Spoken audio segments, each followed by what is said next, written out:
Il faut bien dire que métier artisan, c'est beaucoup d'heures. Quand on fait le bout du compte, c'est plus 35 heures, c'est 60-65 heures.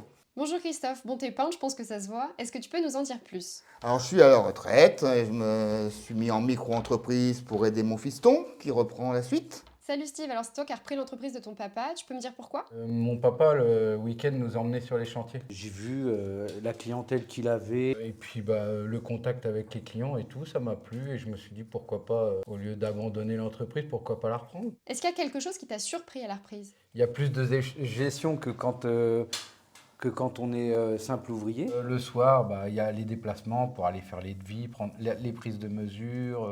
Et puis après, établir les devis, les factures, tous les papiers que je faisais pas en tant qu'ouvrier quand j'étais chez mon père, quoi. Comment t'as trouvé tes clients au début Christophe?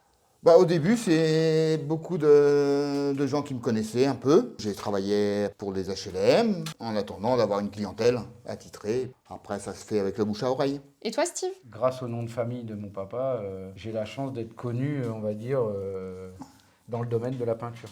Est-ce que tu as eu de l'aide au niveau de la comptabilité et de l'administratif? Bien sûr, oui, j'avais un comptable. C'est d'ailleurs quasiment obligatoire, hein, si on veut que ce soit bien géré.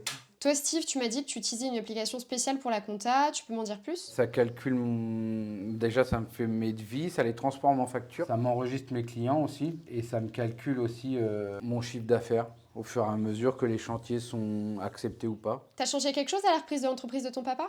Récemment, j'ai créé une page Instagram. Je présente les chantiers que je fais, toutes les prestations qu'on fait. et j'encourage souvent mes clients à détailler leurs commentaires s'ils sont contents au niveau des notes. Que ce soit sur page jaune ou Google. Du coup tu dirais que t'as une semaine type? Je pense que je travaille à peu près de 8h30 le matin et puis on s'arrête vers 18h30, 19h, 19h30 le soir. Le dimanche, j'essaye quand même de le consacrer avec la famille. Tu dirais que peindre c'est un métier solitaire ou tu travailles parfois avec d'autres artisans du BTP?